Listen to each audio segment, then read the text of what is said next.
नमस्कार दोस्तों, स्वागत है आप सबका अपने चैनल टीचर अपडेट 247 पे।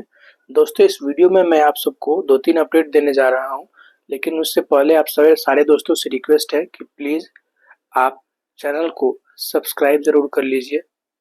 आप अगर इस वीडियो पे पहली बार आए हैं, इस चैनल पे पहली बार आए हैं, तो आपके एक सब्सक्राइब से हमें बहुत सारा मोटिवेशन मिलता है। साथ ही साथ वीडियो को लाइक भी ज़रूर कर दिया कीजिए, ताकि मैं बिल्कुल ऊर्जावान होके आपके सामने जो भी अपडेट आए उसको बिल्कुल सच्चाई और सटीकता से आपके सामने मैं दिखाने का प्रयास कर सकूं। साथियों, 6:54 पे 4 अक्टूबर को मनोज मलयालम जी का एक ट्वीट आता है, जिसके बारे में मैंने आपको कल रात के ही वीडियो में अवगत करा दिया था। इस वीडियो में पे प्रोटेक्शन की बात की गई थी। बहुत सारे जो शिक्षक साथी थे जो कि बोल रहे थे कि ये फेक न्यूज है। तो साथियों, आप जाके चेक कर सकते हैं कि ये फेक न्यूज बिल्कुल भी नहीं है। हर जगह ये न्यूज वायरल है और ये कोई मतलब अरे गहरे व्यक्ति तो नहीं है। न्यूज 18 के एडिटर इन चीफ है। अब इसमें भी कुछ लोगों को दिक्कत ये लग रहा है कि न्यूज 18 जो है वो सरकार का दलाल है। भाई, न्यूज भी फेक है, ये सरकार के दलाल भी है। तो अगर आप सच है तो आप जाके खुद ही सचिवालय में इस बात की पता कर लीजिए। आपके नज़र में अगर हर खबर झूठी है, हर व्यक्ति झूठा है, हर व्यक्ति दलाल है, तो दुनिया में इकलौते अगर आप सत्यवादी है, तो आपसे मेरा एक रिक्वेस्ट है कि इस वीडियो को बॉयकॉट कीजिए। आपको देखने की ज़रूरत नहीं है, क्योंकि हर जगह कुछ ना कुछ एंटी सोशल एलिमेंट्स होते हैं जो कि किसी न किसी चीज़ में कटाक्ष ज़रूर निकालेंगे। सच्चाई उनको मालूम हो या ना हो, उसमें कुछ ना कुछ फॉल्ट और दोष ज़रूर निकालेंगे। तो उनसे मेरा रिक्वेस्ट है कि आप मेरे वीडियो को छोड़ सकते हैं, बॉयकॉट कर सकते हैं। आप सिर्फ वही वीडियो पसंद करेंगे जो आपके मन लायक हो, जो मन लायक भर-भर के पेट भर-भर के झूठ बोले। आपको सिर्फ वही वीडियो पसंद है, तो मेरे पास वो जो है वैसा बाज़ार नहीं है। मैं आपसे क्षमा चाहता हूँ, आप छोड़ सकते हैं। लेकिन साथियों, मैं आपको हमेशा आप मेरे पुराने सारे वीडियो उठा के देखिए, एक भी उसमें फेक खबर आपको देखने को नहीं मिलेगा। जो भी खबरें आती है उसको मैं बिल्कुल सटीकता से और सही सच्चाई के साथ मैं आप सबके सामने परोसने का प्रयास करता हूँ, जिसमें कहीं भी आपको ये न लगे कि मैं आपकी भावनाओं के साथ खेल रहा हूँ। क्योंकि मैं खुद ही एक शिक्षक हूँ, तो मुझे पता है कि एक शिक्षक की मांग एक इतने लंबे अरसे से अगर मांगते हुए आ रहे हैं कोई, और वो मांगे पूरी न हो, साथ ही साथ कोई अगर गलत खबर दिखाए, तो फ्रस्ट्रेशन का लेवल कितना हाई जाता है। इसलिए आप सबसे विनती है कि पूरे वीडियो को देखें, पूरी खबर को देखें, उसके बाद जाके सच्चाई का एबीसीडी जो भी आपको बोलना है बोले। उसके अलावा बहुत सारे लोग ये कमेंट कर रहे थे कि इसमें नया क्या है, पे प्रोटेक्शन तो नियमावली में लिखा हुआ है, तो सरकार क्या सरकार के बाप को भी देना था? मेरे महाशय, सब चीज नियमावली में लिखा हुआ ही है, तो आपकी मांगे क्यों है इसको लेके? आप सीधे बोलिए ना कि पे प्रोटेक्शन में है, तो हम ये क्यों मांग करें? लेकिन दोस्तों, सब चीज लिखा हुआ भी है, लेकिन सरकार अगर इसको सुनने के लिए तैयार नहीं है, तो वो आपकी मांग बन जाती है। और इस तरह से आपको अपनी मांग के लिए लड़ना ही पड़ेगा, अपनी मांग को लेना ही पड़ेगा। ये खबर को जरा फिर से देखते हैं हम लोग। शिक्षा विभाग ने शिक्षकों को वेतन संरक्षण यानी पे प्रोटेक्शन देने की तैयारी पूरी कर ली है। सूत्रों के अनुसार सरकार 6 अक्टूबर तक इसकी औपचारिक घोषणा कर सकती है। ये मैंने कल ही बताया था। और ये जो डिसीजन है, इस निर्णय का लाभ न केवल विशिष्ट शिक्षकों को मिलेगा, बल्कि प्रधान शिक्षक यानी हेड टीचर और मुख्याध्यापक, जो कि आप एचएम बोलते हैं, प्रधानाध्यापक, को भी इसका फायदा मिलने की उम्मीद है। आगे अगर देखा जाए तो यहाँ पे ये भी बात बोली गई कि नियोजित शिक्षक जो बाद में विशिष्ट बने हैं, वे लंबे समय से इस लाभ के इंतजार में थे। जो भी नियोजित साथी थे वो अब विशिष्ट शिक्षक बन चुके हैं, सक्षमता का परीक्षा दे करके। वे लंबे समय से इसका वेट कर रहे थे। अब एक बात बताइए, आप लंबे समय से वेट भी कर रहे थे और ये पे प्रोटेक्शन आपकी नियमावली में लिखा हुआ भी है, तो आप लंबे समय से वेट क्यों कर रहे थे? कमेंट में जाके अलूल जलूल जो आप कमेंट करते हैं कि मतलब कुछ भी दिखा देना है, मतलब बिल्कुल नॉलेज नहीं है। साथियों, मैं खुद एक शिक्षक हूँ, ठीक है? बिना नॉलेज लिए यहाँ पे आके मैं कुछ भी नहीं बक दूंगा। पे प्रोटेक्शन आपकी नियमावली में लिखा हुआ है, लेकिन पे प्रोटेक्शन नियमावली में लिखा होने के बावजूद भी आपका मांग क्यों बन गया? ये तो आपका वाजिब एक तरह से हक बनता था, ये आपके मांग में क्यों बदल गया? तो अगर लंबे समय से आप इसके इंतजार में थे और फाइनली सरकार इसका अनाउंसमेंट करने जा रही है, तो आपको इस बात की खुशी होनी चाहिए, ना कि इसका विरोधाभास करना चाहिए। विभागीय सूत्रों का कहना है कि नियमावली से पहले ही प्रोटेक्शन देने का प्रावधान मौजूद है, जो कि बात आप लोग बोल रहे हैं। तो प्रोटेक्शन देने का नियमावली में प्रावधान है और इतने लंबे समय से आपकी मांग भी चली आ रही थी, तो फाइनली आपकी मांगे अब जो है वो पूरी होती हुई दिख रही है। सरकार इसको अनाउंस करने के बिल्कुल मूड में दिख रहा है और बहुत जल्द इसका वाजिब रूप आपको देखने को मिलेगा। हालांकि सेवा निरंतरता यानी सर्विस कंटिन्यूटी को लेकर फिलहाल कोई अंतिम निर्णय नहीं लिया गया है। इस विषय पर विभाग आगे अलग से विचार करेगा। लोग बहुत बोल रहे थे सर्विस कंटिन्यूटी अगर नहीं मिलेगा फिर किसी को वोट नहीं देंगे। देखिए, वोट आपका व्यक्तिगत हक है ना, वो आपका व्यक्तिगत चॉइस हो सकता है कि इसको देना है नहीं देना है। मैं पॉलिटिकल आदमी नहीं हूँ, मैं किसी पार्टी विशेष का समर्थक नहीं हूँ, मुझे कोई मतलब नहीं है आप किसको वोट देते हैं किसको नहीं। लेकिन सर्विस कंटिन्यूटी पे फिलहाल कोई जो है अभी निर्णय नहीं हुआ है, डिसीजन नहीं हुआ है। अलग से इसको मतलब विभाग जो है विचार करने के मूड में है और वो संभवतः इलेक्शन से पहले होता हुआ भी दिख जाएगा।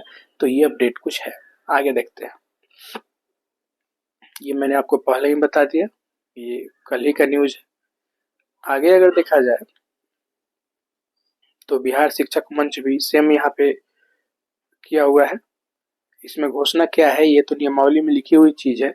सेवा निरंतरता के साथ संस्थानिक इंडेक्स में वेतन फिक्सेशन एवं 7th पे के हिसाब से लेवल की मांग है। सही बात है और आपकी हर मांग पूरी हो, ऐसा मैं विश करता हूँ। अब देखिए, यहाँ पे एक संघ के द्वारा कुछ क्वेश्चंस किए गए हैं और ये क्वेश्चंस जो है काफी वाजिब है और मुझे अच्छे लगे, तो मैंने इसको आपके सामने रखने का प्रयास किया। तो माननीय मुख्यमंत्री नीतीश कुमार जी एवं शिक्षा मंत्री सुनील कुमार जी राज्यकर्मी शिक्षकों हेतु क्या लाभ दिए उसके बारे में बताएं। ये तो सही बात है कि टीचर्स को कुछ खास लाभ कहीं से भी होता हुआ दिखा नहीं है। सबसे ज्यादा जरूरतमंद अंतर जिला वाले शिक्षकों का ट्रांसफर भी नहीं कर पाए। बिल्कुल 100% सही बात है कि जो भी ट्रांसफर के लिए टीचर जो मतलब इच्छुक थे, जिनको हद से ज्यादा जरूरत थी, उनके ट्रांसफर विचार भी नहीं किया गया और उनका ट्रांसफर अंतर जिला वाले का किया भी नहीं गया है। डीए 58% कर दिए गए, अच्छी बात है, लेकिन क्या आपको खबर है कि अभी भी डीए अध्यापकों को 50% नहीं मिलता है। बिल्कुल 100% ये सही बात है कि अभी भी डीए जो है मतलब खासकर विद्यालय अध्यापक जो है या विशिष्ट शिक्षक भी कहीं कहीं है जिनके पेमेंट अभी भी 50% के आधार पे ही हो रहा है।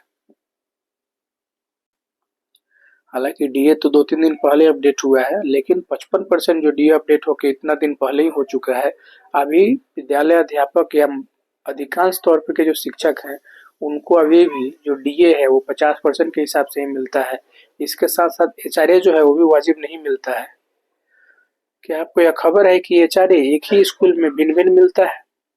मैं जिस स्कूल में कार्यरत पहले था, अभी तो ट्रांसफर लेके मैं दूसरे जगह आ चुका हूँ, वहाँ पे एक ही कोटि के एक शिक्षक है उनको 4% मिलता था, जबकि दूसरे जो कोटि के शिक्षक है उनको 5% मिलता था। वही पुराने कैटेगरी के जो टीचर है जो 34,500 या फिर पुराने बीपीएससी बैच के शिक्षक है उनको 7.5% अपडेट हो चुका है। अब ये बताइए, एक ही स्कूल में अगर अलग अलग कैटेगरी के टीचर है तो उनका एचआरए तो कम से कम सेम होना चाहिए। एचआरए भी सेम नहीं था, 4%, 5%, 7.5%, इस तरह से डिफरेंस दिखाए गए हैं। ठीक है, आगे अगर देखा जाए तो क्या आपको खबर है कि सैलरी समय पर क्यों नहीं मिलती है।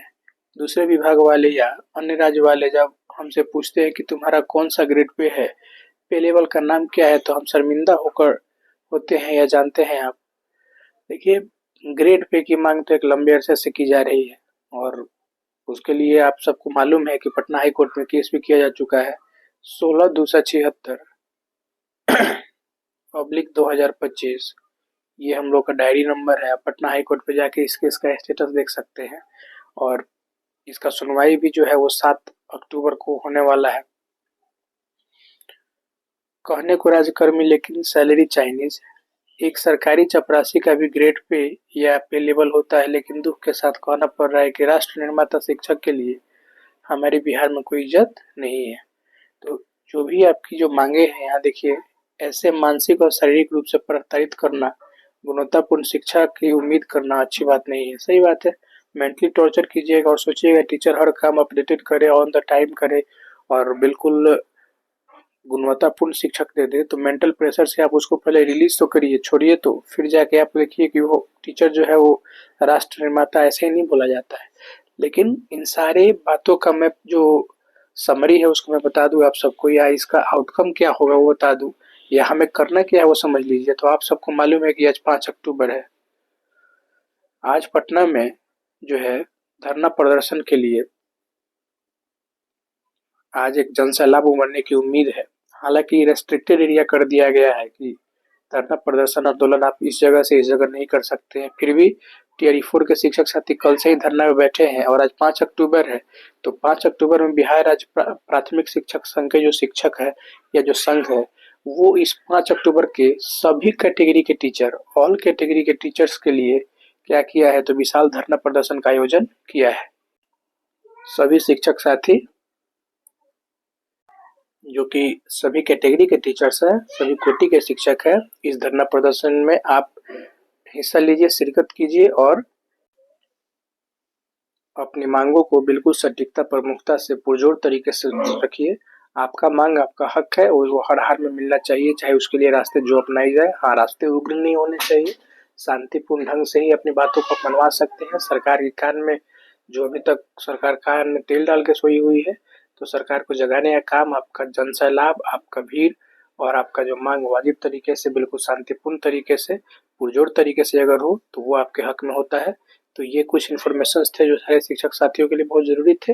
उम्मीद है आपको वीडियो पसंद आया होगा। फिर से एक रिक्वेस्ट है कि प्लीज़ चैनल को सब्सक्राइब कर लीजिए और प्लीज़ इस वीडियो को लाइक कर दीजिए, अपने दोस्तों के साथ शेयर कर दीजिए। मिलते हैं नेक्स्ट वीडियो में कुछ नए टॉपिक्स को लेकर। तब तक आप स्वस्थ रहिए, मस्त रहिए। जय हिंद।